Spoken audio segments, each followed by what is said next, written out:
La découverte du dévolu, c'est né d'un postulat très simple, hein.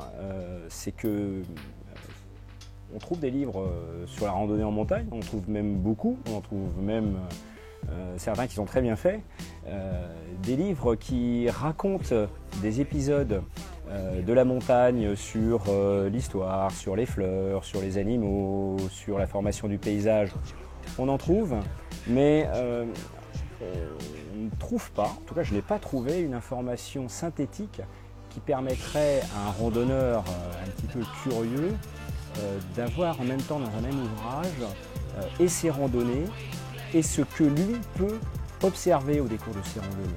Et à la découverte du dévolu, c'est vraiment cette idée-là que j'ai voulu développer. Une randonnée, un thème. Quel serait le livre que moi-même j'aimerais ouvrir si demain je ramenais des gens dans la montagne et je voulais leur raconter tout ce qui se passe. Tout ce qui se passe, c'est-à-dire quelles sont les fleurs, pourquoi telle fleur est à tel endroit, qu'est-ce que la géologie, pourquoi ici on trouve du granit, pourquoi ici on trouve du calcaire, comment le paysage était il y a 250 millions d'années, mais aussi 10 000, comment les hommes sont arrivés là, comment ils ont exploité le territoire, comment ils ont modifié le paysage, comment les gens vivent aujourd'hui dans ce territoire.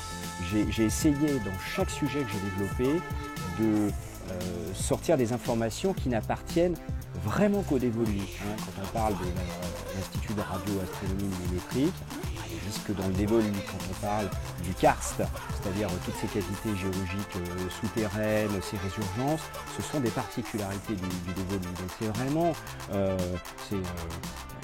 c'est un champ d'amour pour le dévolu. Enfin moi je le vois comme ça. Et les sujets historiques que je développe, ce sont les sujets historiques qui sont propres uniquement à l'histoire du dévolu. Voilà. Alors ça m'a pris, ça prend du temps de faire ça. Il faut faire les randonnées. C'est un énorme travail de recherche bibliographique et de synthèse, souvent de digestion d'une information scientifique qui est fournie à l'état brut. Je suis allé jusqu'à consulter des thèses de sciences dans certains domaines. Et une fois que tout cela a été digéré, eh bien, le but, le travail de la plume, ça va être de mettre ça en écriture pour que ça reste accessible à tout public, mais néanmoins que ça reste intéressant et pertinent. Ce n'est pas simplement des informations larges, sans contenance. Chaque sujet a été très travaillé, il y a des informations qui sont très précises, mais je l'espère en tout cas, qui pourront être comprises de la plupart des randonneurs que je cherche à toucher, c'est-à-dire le randonneur curieux, le randonneur qui s'émerveille, le randonneur qui a envie de comprendre. La découverte du dévolu fait suite à les deux premiers ouvrages en fait, à la découverte du Champsaur. J'en ai fait deux parce que le Champsaur est plus grand que le dévolu.